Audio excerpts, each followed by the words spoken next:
So the idea of koinonia is to bring you into participation and partnership with God to a point where the burdens of God becomes your burdens, the essence of God becomes your essence, the ways of God becomes your ways, the thoughts of God becomes your thought. So when you come back to your realm, it is natural for you to establish things that are consistent to the sequences and the vibrations that come from the realm of God, because you think like God, you feel like God, you act like God. It's when God finds a man like that, that what was in his heart can be mirrored in the natural. And that was the idea God began to institute when he planted the Garden of Eden. He was letting the man know that the earth was not designed to remain the way it is. I want the earth to become like the heavens. I want everything in the visible realm to be consistent with the invincible realm. So in order for you to understand what I mean, I brought a garden that is of heaven, because Eden did not begin from earth. Eden was downloaded from heaven. In Ezekiel chapter 28, from verse 13 to verse 17, when he was talking to us about the first prince that was the governor of the earth that existed before man, he told us that one of the things that prince does was that he came into fellowship with God in Eden, the mountain of God. So Eden did not begin when earth was created. Eden predated earth. Eden existed in the mountain of God. But in order for the man to understand the nature of his assignment on earth, God decided to plant Eden. So as he sees Eden, he will know what to do with the other parts of the earth. So he says to dress the garden and to keep it. And when he said dress the garden, it was actually priesthood, in order to connect the earth to the heavens, so much so that the energy of heaven will download into the earth. And when it says to keep it, is kingdom assignment. Dominate the other parts of the earth and make it become like that which came from heaven. That was the assignment of man, to create an environment that will facilitate and fast track the process of koinonia. So when God created Eden, the Bible said in Genesis 3:8 that the voice of God came walking in the garden. Where it came from and where it exists is not captured, because Eden is part of heaven. Eden is a visible part of heaven. So God had the liberty to stroll into Eden and to stroll out. You wouldn't know when it happens, because when it said in the cool of the day, it means the moment of the Spirit. It was not a time, it was a moment when God extended his presence into the place, so much so that the man can fraternize with him. So the idea of creation is to bring another realm where God can dwell comfortably, and the way to achieve it is koinonia. But the devil understood it, so he came and truncated the process. And when he truncated the process, man could no longer tarry there, and Eden vanished, because Eden was downloaded. The gatekeeper had been removed, so the system had to vanish. And when Eden vanished from the earth, man was separated from God, and man entered into another fraternity. Another spirit began to rule him. So everything that was created in that season was a revelation of the nature of that spirit. That which was in the heart of that spirit that seduced the man became what dominated the visible creation, instead of Eden that God planted to have been the revelation of the visible creation. The visible creation became an offshoot of the nature of the spirit that seduced the man, because the man had entered into another fellowship. So Jesus said in John 8:44, you are of your father the devil, and the works of your father shall ye do. You can no longer access Zion to download patterns that are consistent with the will of God. So what you do now, it will be natural for the devil to alight upon it. So if the devil wants to visit a family, he doesn't need to knock. It was built to host his dimension. Because if you enter that family, you will find quarrel, you will find lies, you will find cheating, you will find all kinds of evil. So all of these are portals that makes allowance and allocation for the devil to alight comfortably in that family. So no matter how many deliverance service you organize in that family, he will come again. The gates are porous. If it were Eden, it would have been difficult. So the law God gave to the man was not to keep him in captivity. The law was actually the key that preserved the integrity of the garden. But the moment that law was destroyed, the devil had access. Eden was supposed to be separated and secluded from the princes of this world. If the man had kept the integrity of Eden, Lies would have been alien. You wouldn't have known about it. Fear would have been alien. All forms of evil would have been alien, because the princes existed, but they would not have been able to infiltrate the garden. And if they don't infiltrate the garden, they can't download their dimensions. The only dimensions you will see in Eden are the same dimensions that are obtainable in Zion, because Eden would have become an expression of the will of God. The life of God powers it. The presence of God powers it. But by seduction, the devil dragged the man into another form of koinonia, and that man began to download the nature of that spirit. But with God, his will must come to pass. So there was a way God decided to puncture back into the corrupt world in order to create another design. Because the first time he created the garden, the world was already damaged.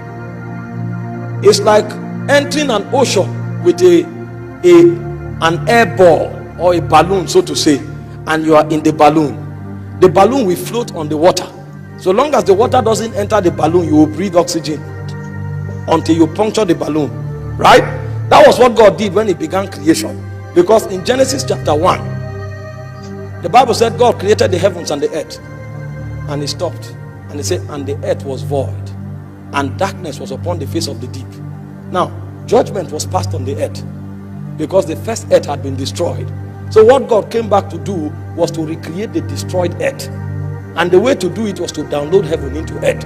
So the integrity of what God downloads will be kept, and then from there God begins to reconstruct the visible realm. He said, let there be light. And Paul told us the light God created didn't come from heaven. He called it out of darkness. He said, let the dry ground appear.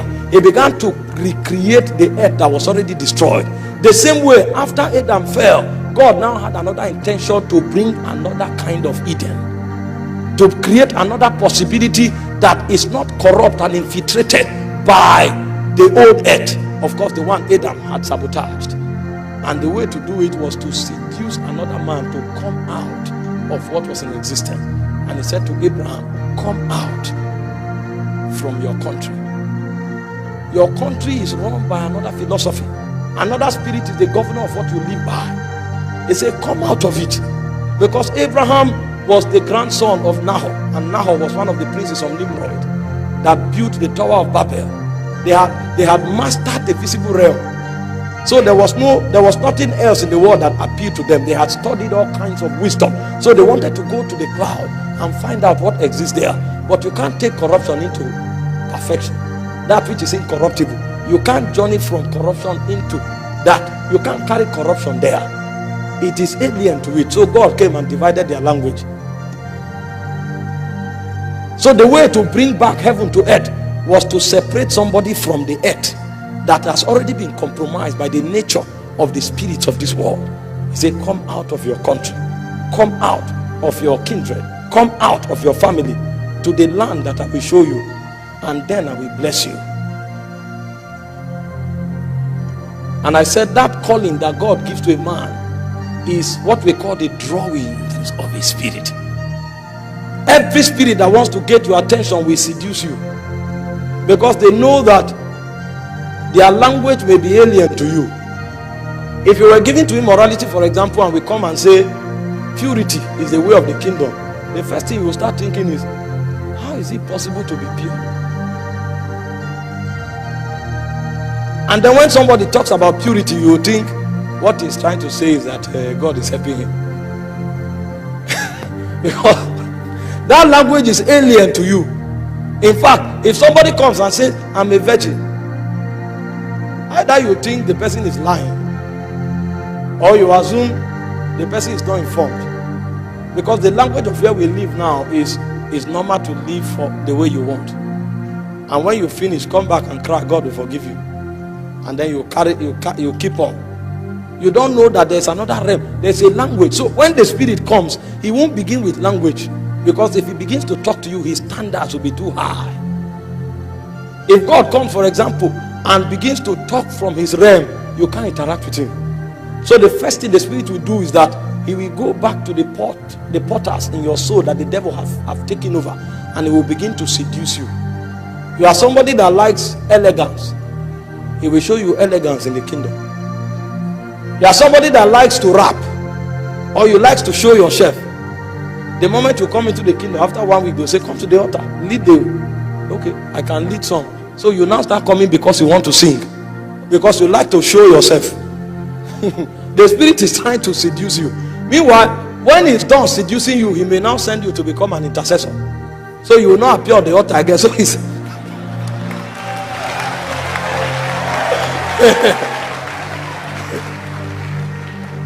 what the spirit will do is to seduce you.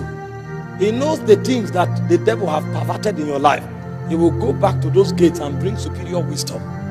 And as he begins to do that, something in your life your spirit will come alive. And then you begin to approach that spirit as he draws you. Why he's drawing you is because he wants to separate you from this civilization, so that you can come into another economy where he can equip you sufficiently to go back to the civilization that corrupts you and establish an ark that can save another generation. But you can't build the ark because the patterns, the dimensions of the ark are not on earth. Human intelligence and architecture cannot create that ark.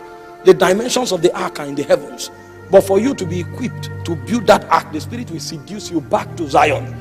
And those years of seduction may be long, because sometimes distraction will hold you to one spot, and the spirit will battle with distraction for 1 year. And when it's done with distraction, seduction will hold you down for another 5 years. But the spirit is not in a hurry, because where he lives there's no time. It's called the Ancient of Days. If you refuse to cooperate with the spirit, you are the one wasting. If that spirit decides that what he wants to do is with the Kusi generation, you who didn't submit will be out. But what that spirit wants to achieve will happen, because it's functioning from above time. You are functioning within time. So even if you fail, somebody else will come with your DNA. Another one will come with your DNA. As far as the spirit is concerned, he is dealing with Kusi. Because Kusi is not a man, he's a people.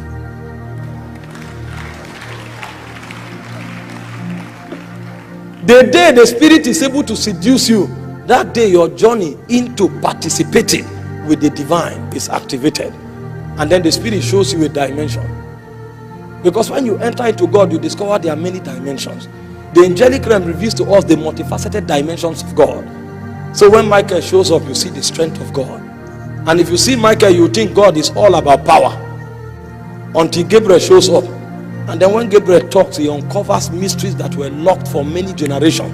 And then you now discover there's a dimension called wisdom. And there are many of such dimensions. There are angels that appear as light. There are those that appear as flames of fire. All of these things are locked there. When you come, the spirit opens his oracles to you. And then it tells you your inheritance is this dimension. Take it and go and build it on earth, so that the sons of men can be discipled after this order. So when the spirit comes, he said his glory will fill the earth as the waters cover the sea. So if you come to a nation, you now see different tributaries of that spirit. So the nation from a high pedestal becomes the display of the possibilities that are locked up in that spirit. So if you look upon Israel, for example, it's a display of the multifaceted dimensions of God. So when Issachar shows up, he begins to talk about mysteries that only spirits understand. He tells you, don't go this way tomorrow, go like this. And then you are saying, no, the road is here. He said, no, there's no road here. You are seeing a road, but Issachar is seen from another plane. And when you wake up in the morning, a log of wood have blocked this road. So if you were wise, you would have traveled in this direction.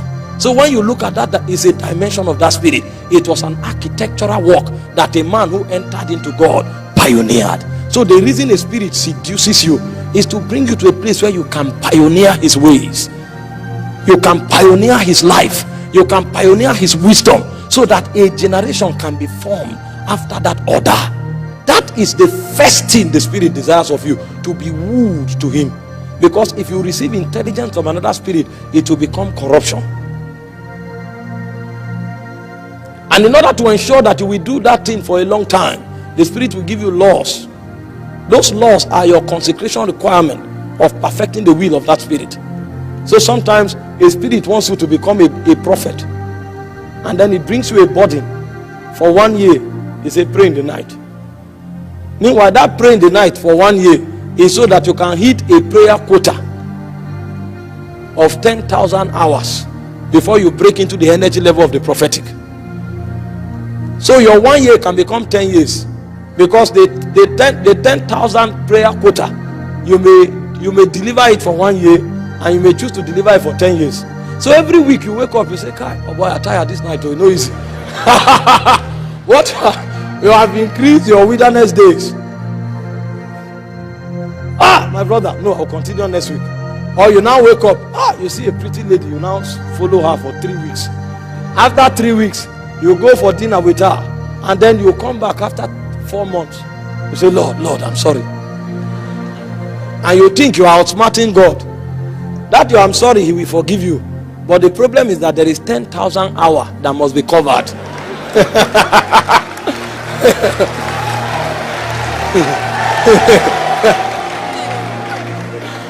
So if you are wise, when you look upon the damsel, you now go back to that spirit and say, "Help my eyes." Help my eyes. These eyes wants to rob me of my destiny and possibility. Help my eyes. And like Job, you will not look upon the damsel, because it is taking the time for you to enter into possibilities that are locked up beyond time. They are sacred things that only immortals touch, and for you to get there, you must be re-engineered. And what that spirit wants to achieve is to re-engineer you to a point where when men look upon you, you become like the very brightness of the God that is unseen. So he burdens you with consecration requirement. Sometimes you wake up in the morning, it's like a sin to eat food. It's not a sin to eat in the morning, but for you it's a sin, because you are journeying on a path. There's a mystery that is locked up in Zion that only your generation should look upon it, and many are traveling on that path. The spirit will keep seducing you, because there are certain things that are calculated into divine calendars, and God desires that your generation should look upon it. So he begins to seduce you. When he discovers that you are walking slow, he now say, "Add fasting." When he discovers that your movement is slow, he say, "Add night prayer." Sometimes he discovers that your soul is still attached to things, he now begins to give you laws. He say, "Give out all your money, give out your good clothes," and you are struggling. Meanwhile, it's because of clothes the other time that you had to take up a job to boost your wardrobe. So instead of wasting that time, now say, "Give out clothes, give out your clothes." When you discover every good clothes you have, it tells you to give it out. You stop laboring to buy.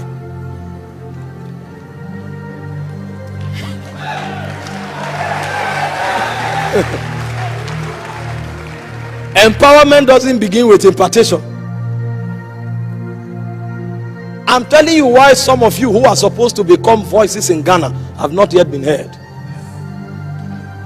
The prophet told you 5 years ago that when you are 22, they will begin to hear you. Now you are 27. Instead of you to check your life, you are going back to find out, is this prophet a true prophet? The problem is not with the prophet. The problem is with your dealings. You are violating your consecration requirement, and so long as you violate it, the time will be long. May God help you to keep the demands, so that you don't grow old and your record will be that I gave my life to Christ 40 years ago. If you were blessed by the message you just listened to and wish to make Jesus your Lord and personal Savior, kindly repeat this prayer after me. Dear Heavenly Father, I believe in your Son, Jesus Christ, and that he died for my sins and was raised from the dead for my justification. I therefore confess with my mouth that Jesus is the Lord of my life. I receive eternal life into my spirit. I am born again. Thank you, Father, in Jesus' name. If you just said this prayer, please send us an email on amodiscipleship@gmail.com or reach us on our website orocomichael.com to enable us to reach you and afford us the privilege to disciple you.